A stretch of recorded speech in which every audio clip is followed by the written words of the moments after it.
Thank you so much for staying tuned to this frequency. Welcome to yet another edition of International Forum.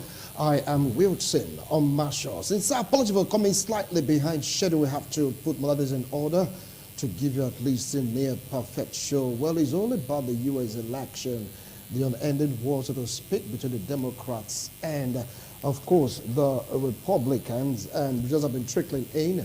People have been saying they expected this result to go this way. Others are saying, no, it wasn't supposed to go this way. What about the Joe Biden factor, Obama factor, Trump factor? And of course, in-house bickering amongst the Republicans, did all this really play out in course of the U.S. midterm election? My analyst will throw more light on that. Before I introduce my analyst, let's pick on our story making the rounds. Yes, the world is talking about the Russia-Ukraine crisis, the Russia-Ukraine war. Some call it invasion, but to the Russians, they say they're protecting their territorial integrity. After all, they've gotten three major regions in Ukraine, and they give the condition for them to, for there to be peace in Ukraine. Yeah, you don't stop the three regions that choose to join Mother Russia. You have to disband your army, and the last one just go home, right? And in the G20 summit, Zelensky was called upon to address the summit, and he was hammering on the fact that Russia should be made to pay for what he called war crimes committed against Ukraine. Don't forget about the secret graves, unmarked graves uncovered by Ukrainians, talking about the atrocity committed by the Russians troops. Don't forget that also Russia launched the drone, they call it kamikaze drone attack on Kiev, blacking out their structure. When you talk about electric structure, talk about water supply, and of course the mayor in Kiev, railway started complaining that if things are not restored, he may just order an evacuation. And Russia responded by saying they can do more, or even worse. Well, Sergeant Ledroff talking about the foreign secretary of Russia to the world. He spoke his own mind. He said, look, we are not saying that we are saints, but Russia is what Russia is. They are not hiding it, but they are blaming the West for what is happening in Ukraine, especially the United States of America. Yes, they're heaping the blame of them, saying they are the one just pulling the string, and they want their brother Zelensky to know this. He shouldn't have provoked Mother Russia to go to that extent, to add sort of injury, the blasting of the bridge in Crimea. That really got Putin angry, and there were changes made in the generals, and that was led to the onslaught against Ukraine. Don't forget that Russia also chose to pull out of Kherson City for good reasons known to them. But the Ukrainians, they're happy about it, saying it's a major victory for them. But before Russia would choose to take a decision and, stick to that decision, maybe, just maybe, they have another plan that the world is not aware of. For now, we don't know, but they already pulled out their troops off Kherson City. Let's see if this should just signal almost the end of the war. We don't know. We're still watching both forces. Let's get to start talking tough. Call on the world to hold Russia responsible for the war crimes they committed against Ukraine. It's like the memory is still fresh in the heart of Zelensky. Well, it's that time for me to introduce my guest here in the studio. He is a political analyst, political affairs commentator, and entrepreneur, an international affairs analyst also, because he's been monitoring, watching, listening, and have his own point of views about international affairs. Joining to welcome Benedict Ochago. Welcome to International Forum. I appreciate your coming. Thank you so much, Wilson. All right. It's a pleasure being here. All right. The likes of INT'L segment would have been here, but there was an emergency he needed to really handle. Don't forget to mention the lecturer, Felix Osarene, that is head up in a meeting. They would love to be here, but just can't make it due to some circumstances beyond their control. What about the legal practitioner, Gabriel Ehigato? He really had this pressing issue. He really wanted to do it, and I believe that it will come out of it 100%. Yeah. Quick recovery to your Madam Barrister Gabriel. She'll be fine. She'll be fine. So, Ben, you've been monitoring the U.S. midterm elections, and it's like the battle line was drawn. Republicans were like optimistic about having this overwhelming, resounding victory in the U.S. election because of what is happening in the U.S. And Donald Trump came out in full force saying that, look, it's going to be Republican all the way because of what happened to him. The CIA investigating, breaking into his apartment, into his building, into his villa, though he won the case and all of that, thinking that all of this would just pan out to give him that edge. But it's like in the Senate, it wasn't so. What can you make out of this? It was a bit of a surprise because a lot of pundits predicted that the Republican will a bit have the edge. And that is not unconnected to the fact that there are a lot of things in America right now, especially when you talk about the President Joe Biden and his party, the Democrats. You have to talk about the abortion right access, which they refuse to sign, and they talk about climate change, and they talk about high rise, high inflation, and all of that. So a lot of all of those things, the Republican felt they are going to have the opportunity, the odds favors them. But at the end, prior to November 8th, the Republican had a very high hope that they are going to clinch the majority in the Senate. But the truth is that that is the uniqueness of American politics. The reason is that the American politics is to a very large extent issue-based.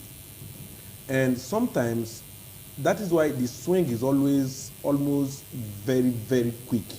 You may be in favor today, but within 5 months, within 2 months, within 6 months, a lot of things may happen because they are issue-based. The people can just come and say, come on, because of this, because of this, because of this, we are going to cast our vote for so and so person.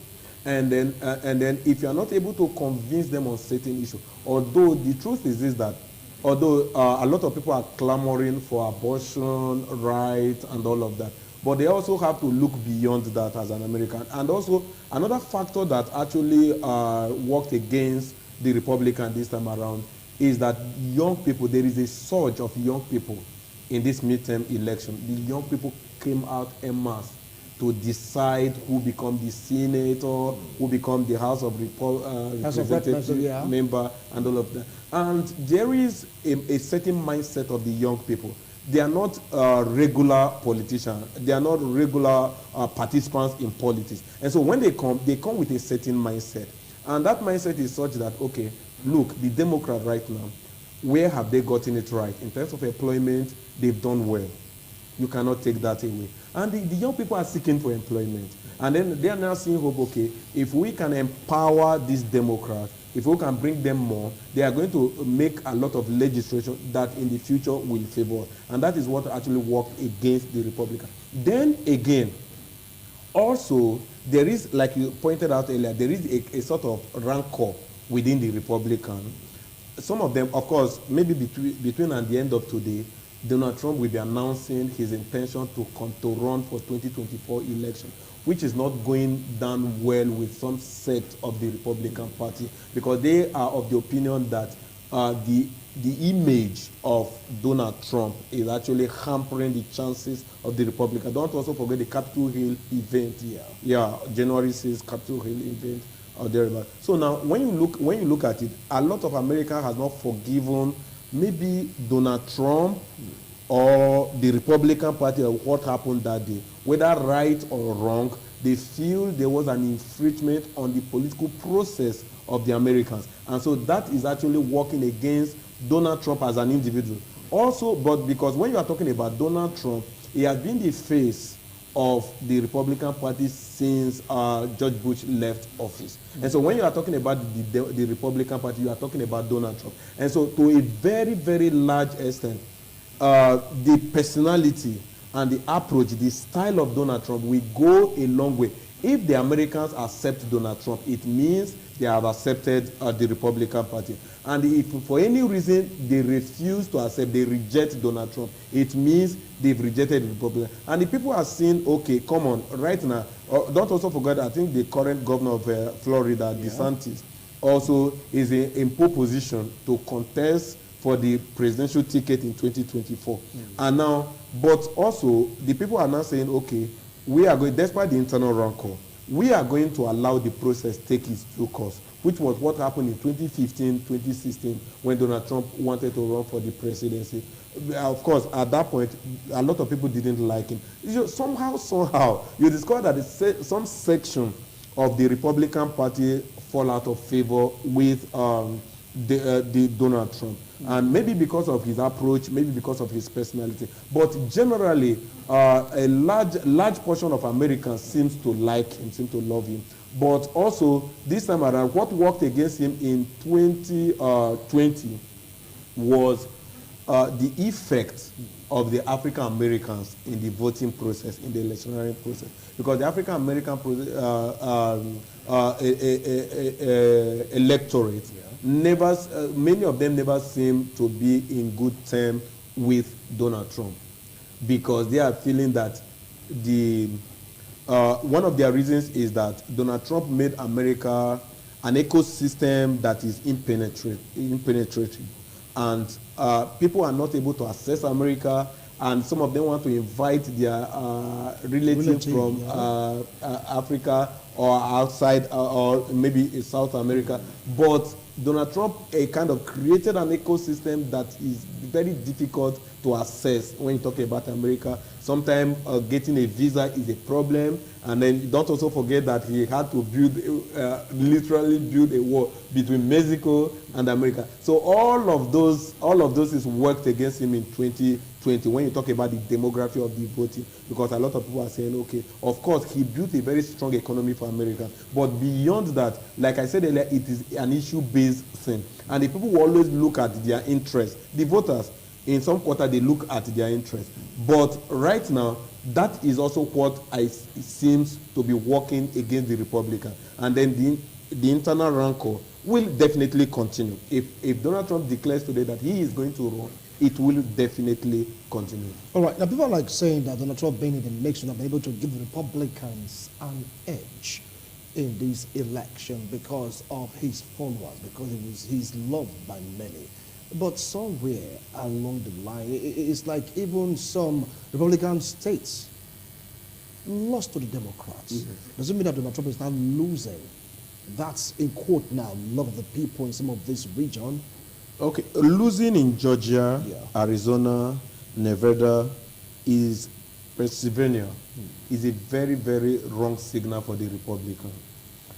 Because some of those states has been, those states are traditional battlegrounds. Yes. Yeah, even sometimes it may not totally be Republican, but they are battlegrounds where if you gain the majority, it will go a long way to affect you totally in the entirety of the election. So when you talk about Arizona, Georgia, Pennsylvania, and Nevada. Then also don't also forget Florida. Of course, they are in control of Florida. But that is what it is. Donald Trump has very, very religious followers. Followers that are lovers of Donald Trump. They love his approach, they love his policies, they love his strength. You understand? Yeah. But sometimes you need to garner votes across your religious followers to be able to win general elections. You understand? Are you not saying that his fan base are the religious sects in America? Is that what you're saying right I'm now? not talking about religious in the sense. I mean, they follow Donald Trump religiously. It doesn't matter your criticism of Donald Trump. They still support Donald Trump. Those guys, there are sects of people in America, you call them the Donald Trump followers. Whether Donald Trump does anything that is judged to be against the laws of America or anything, those people will still support him. Those are they religiously follow Donald Trump. But beyond those sects of loyalists, you need beyond them. Because at the end of the whole thing, you have about 50 states in America. And there is a percentage of vote you have to get that beyond your loyalists, you have to canvass for those votes, you have to get those votes, you have to make up for those votes. And that is what is working against Donald Trump now. I think at this point, as much as he is loved by most of America, because a lot of Americans see Donald Trump to be a pro-American. Of course, don't also forget that when he was the president of America, he actually made great success in terms of international relationship, which is one of the things that Joe Biden is having deficiency, sort of, because Joe Biden, look at what happened in Afghanistan. It was a failure for the Democrats. What happened in Afghanistan. Look at another thing. Look at what happened in Saudi Arabia. The relationship between America and the Saudi Arabians, to the point where the Saudi Arabia they refuse to pick, even to take the cause of the president of America. That is a failure on the side of the Democrat. Then you talk about what is happening in Ukraine right now. You understand? The approach, the style, and the projections never worked.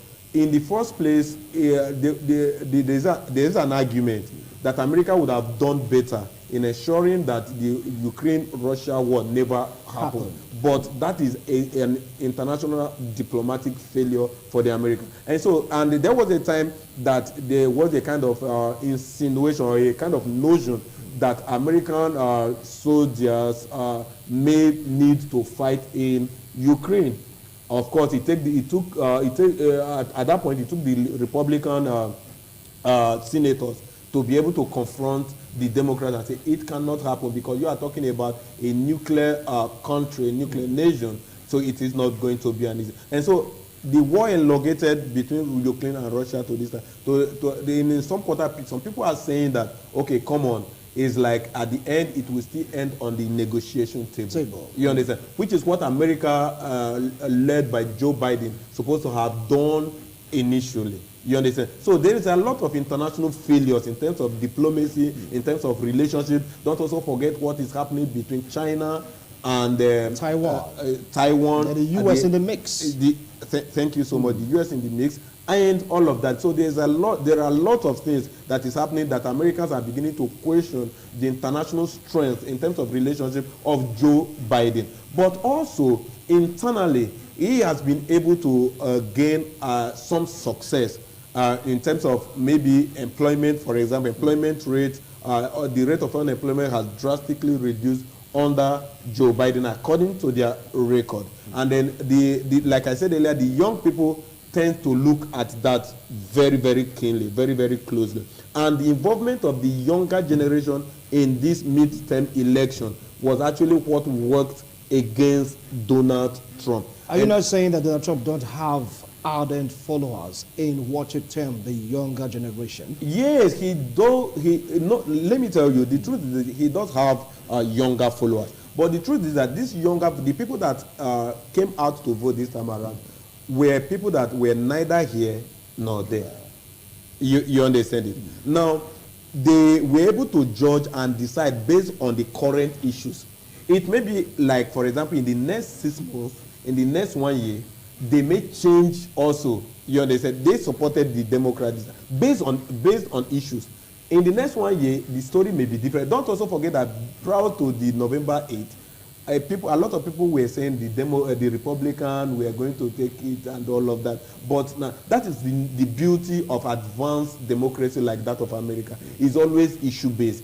Sometimes it's not just about a man. It's about issues. It's about what policy have you projected in terms of your campaign, in terms of debate. What have you told us that you will do? And what are you presenting? That if we key into it, don't also forget that at the end, all your campaign promises, you will be accountable for them. You will be held responsible for them. And so when you come with those campaign promises and debate and try to convince the people, so the people vote based on issues. So if eventually they keep monitoring, if eventually, for example, in terms of Senate, in the Senate now, they gave their nod to the Democrats. If eventually the Democrat in the course of this president administration of Joe Biden is not able to deliver on core issues, don't be surprised that in 2023, the swing of voting will go to the Republican. And so talking about Donald Trump is a very popular figure in America. You understand right now? He is a very popular figure. Apart from the political terrain, he is a very, very successful businessman by his own standard in America. And so he is very strong, he is very popular, But sometimes his approach, his character, especially on the surface, is actually what works against him. You understand? People expect him to be more diplomatic in his approaches. People expect him to be more sensitive. People expect him to be to come out, maybe being less of that kind of I am Donald Trump, and relate to the people beyond his cycle. But sometimes people are not seeing it, and sometimes that is what, and that's why the Republicans, some sets of the Republicans are beginning to clamor for a change of candidate in 2024, which in the process they will allow but allowing the process, most likely Donald Trump will still be the flag bearer of the Republican in 2024. All right, now we've extracted briefly talking about the Donald Trump factor. Another player was in the board, the former president of the United States of America, Barack Obama, and of course the person of Joe Biden. Put these two factors together, can one deduce that the only one that really pushed for the Democrats to come out tops in the Senate?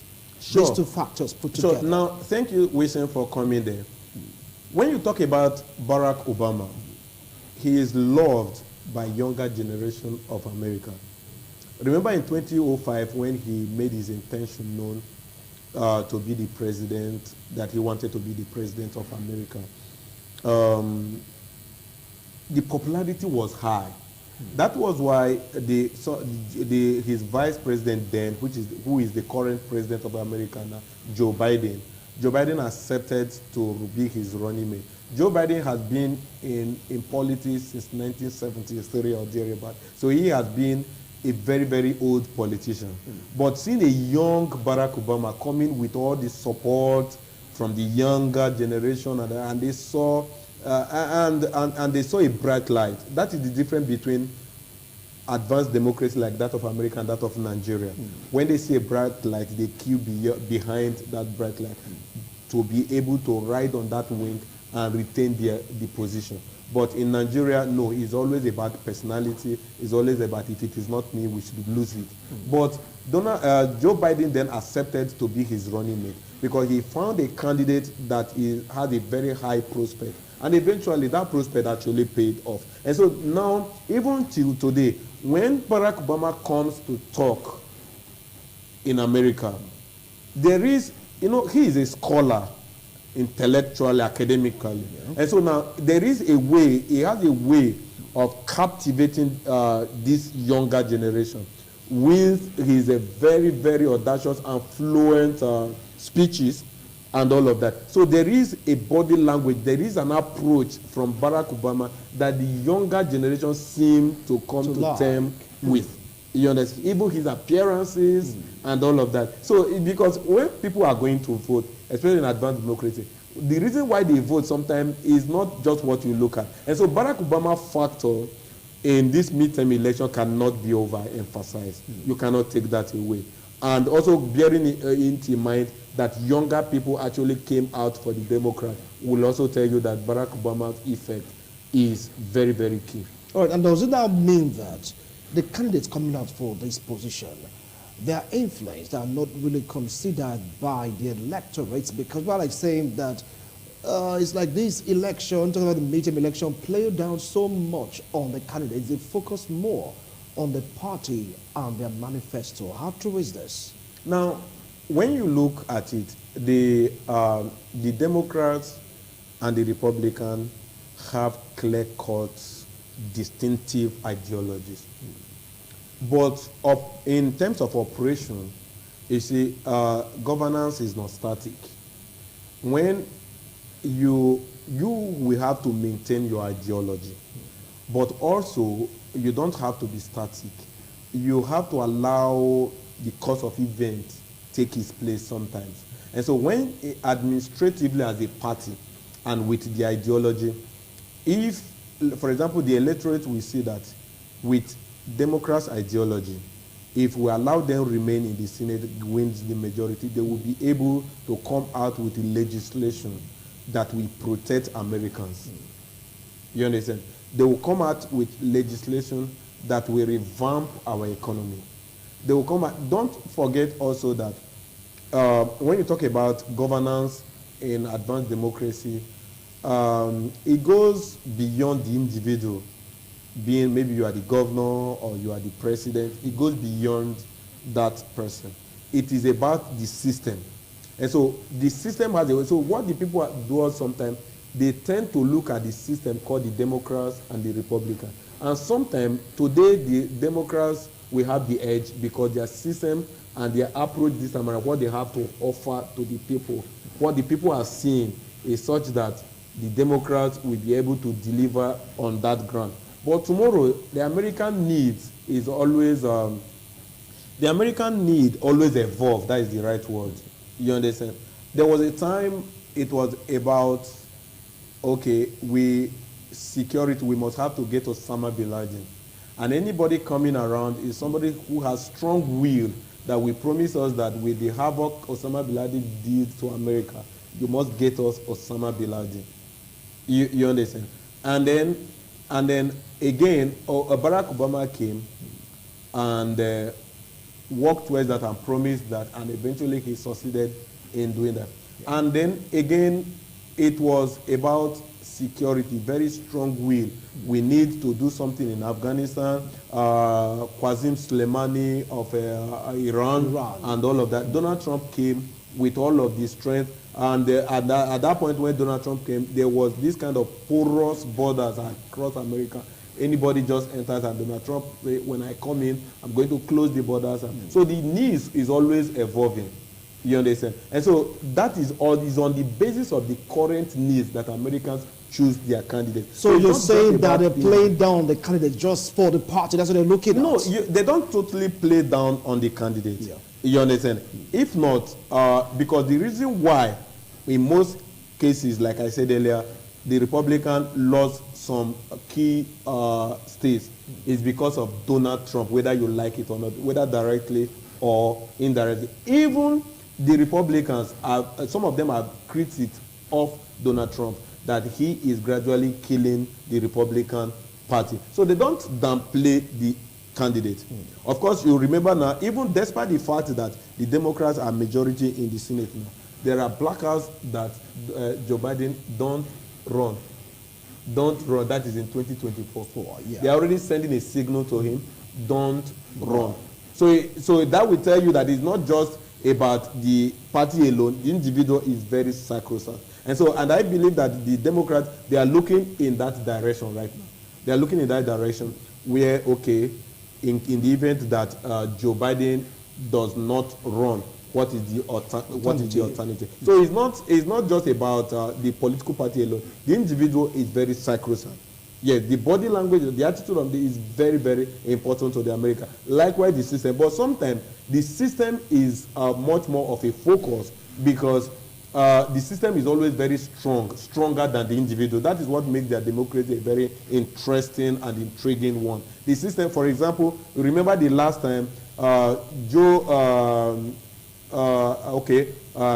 Mike Pence, rather, the former vice president of America under Donald Trump. He had the opportunity, he is by their constitution the president of the Senate. He was, then the vice president is by constitution. So now, he had the opportunity to kind of, with the power of the Senate, to annul the election. The election, yeah. And that would have made them remain in the office. But the system could not allow him. You understand it? The system couldn't allow him.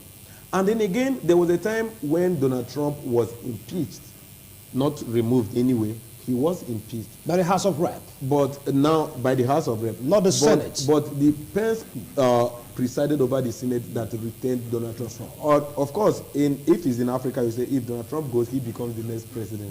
You understand? But the system does not run that way. So it goes beyond individual interest to about the American nation, their interest. And those interests evolves with time. The interest today may not be the interest of. That is why it is the Democrats should not go and sleep and say, of course, look at the margins with which they win. It's very close. So now the margins are very close. Now, from what you're saying right now, it's all about the electorates. Yeah, and what they want. Yes, what they want part time. If you look at it, The Democrat cannot just go and begin to sleep, because look at the gap. They also know that the Republicans are also very, very popular. Very, very popular with the electorate. You understand? Yeah. But at the end of every election, there must be a winner. That is why you will say that the Democrats are in charge of this. Also, just a while ago, it was said that the Republicans just need just one seat to be in control of the House of Representatives, which obviously they will get, and they will control the House of Representatives, while the Democrat will control the Senate. All right, now let's take a look at the Senate first. It was a race to 51 seats.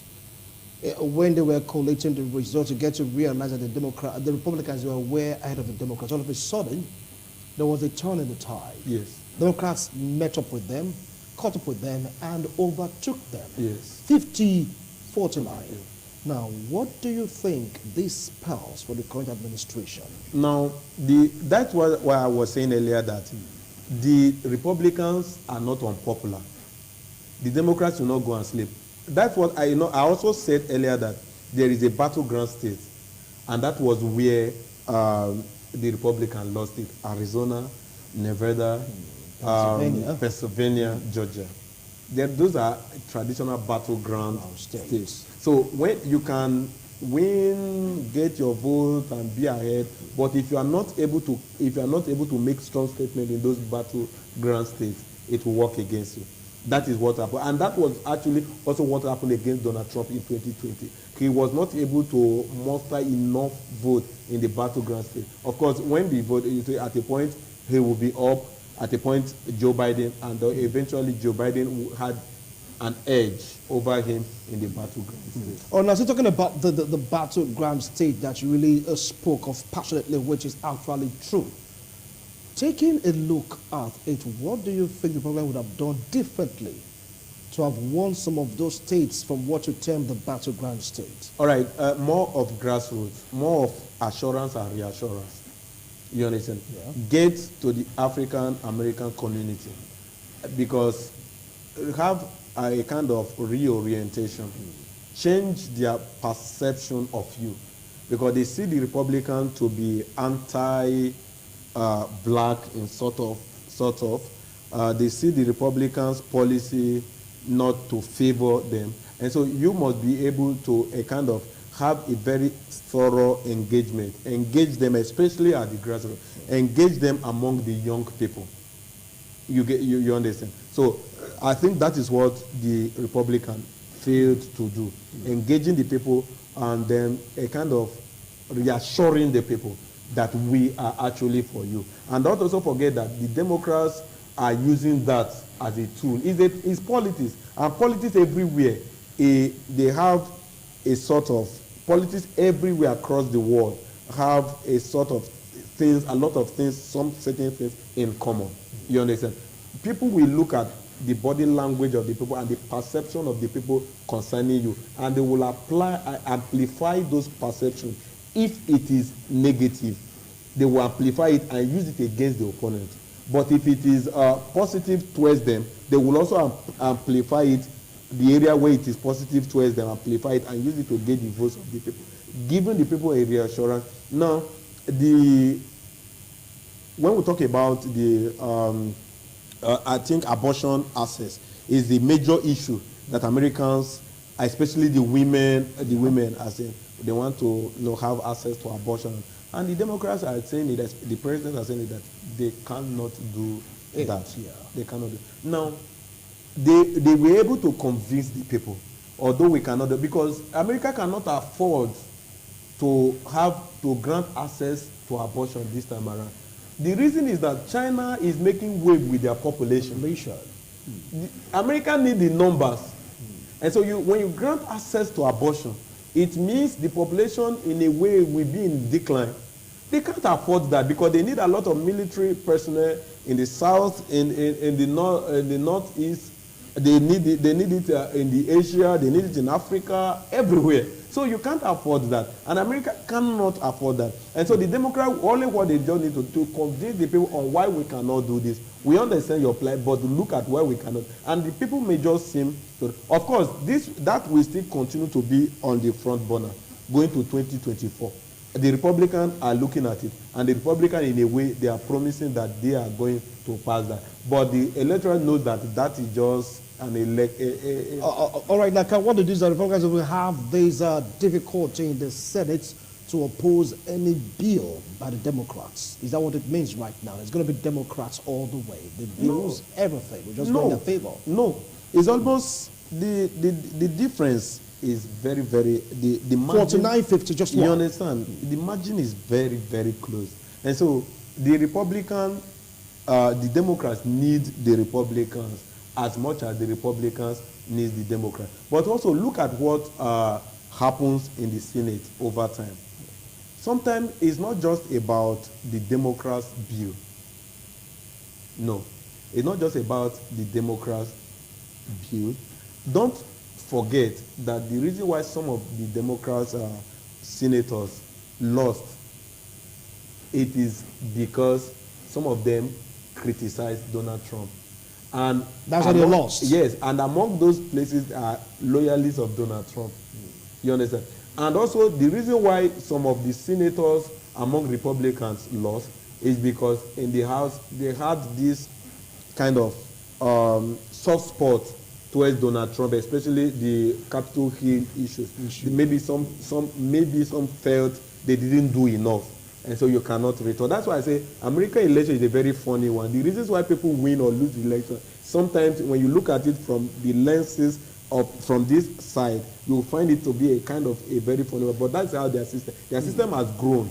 And what we seem as problem to us is not a problem to them. So they look at things beyond that. So now when you look at it, if, for example, the Democrats comes out with a bill that is to the interest of Americans, and you say because it is coming from the Democrats as a Republican, you oppose it, they will be waiting for you in the next 2 years mid-election. To change you. You understand? Because it's about the electorate. You understand? And so it will not really affect. Because, of course, if you look at it, if the Democrats comes with a bill, likewise the Republican, if a Republican comes with a bill that look at what should be done, look at what should be done. To benefit the people. The people are watching. It's an open section. The people are watching. Who is not in support of this bill that will benefit us? It means he's not ready to return. So that is how. It's not about you're a Democrat because you have the majority, you just fly, and because maybe Republican does not have the majority, they are underdogs. No. It is about the American people. And don't also forget that every senator in America is as powerful as anything.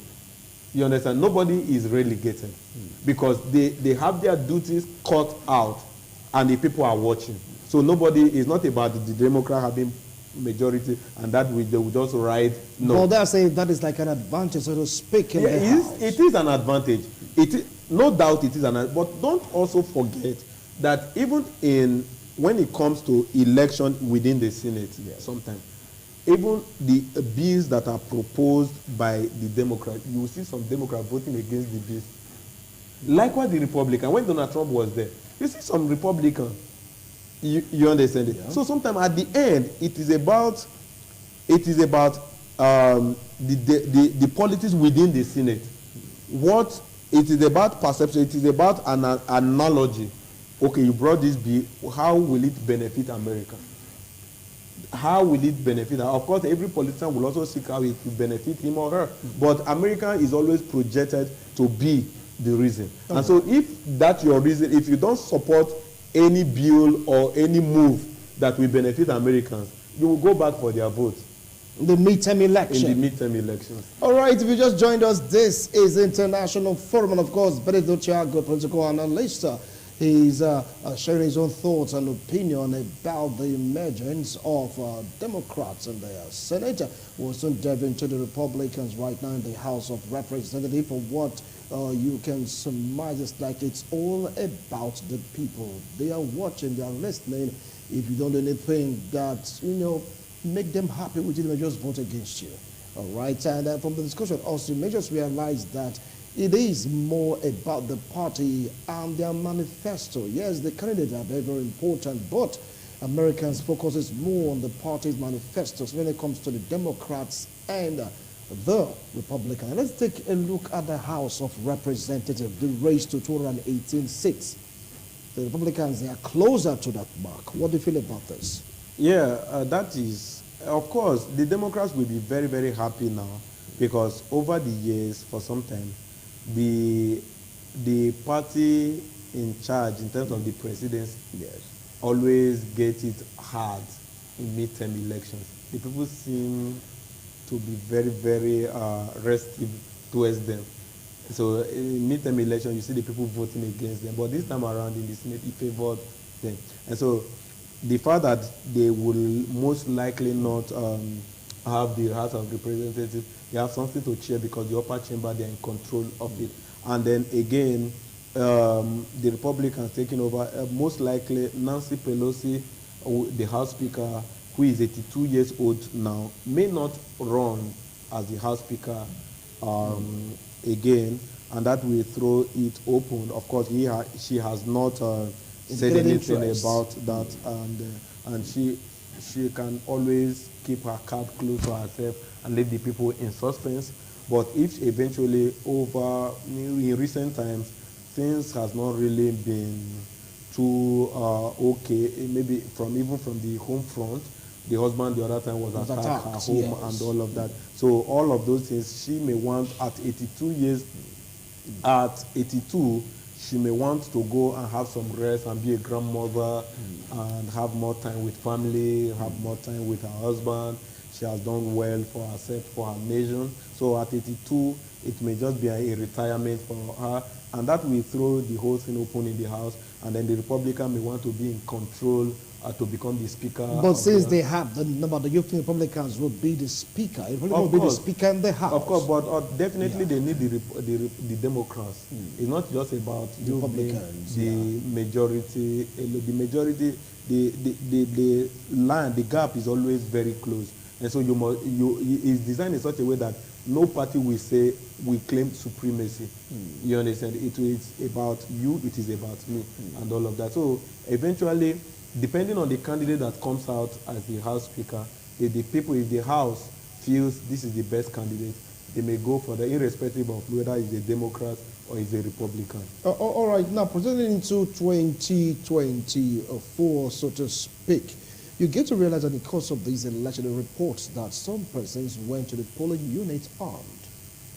They are saying that these are the hardcore Republicans.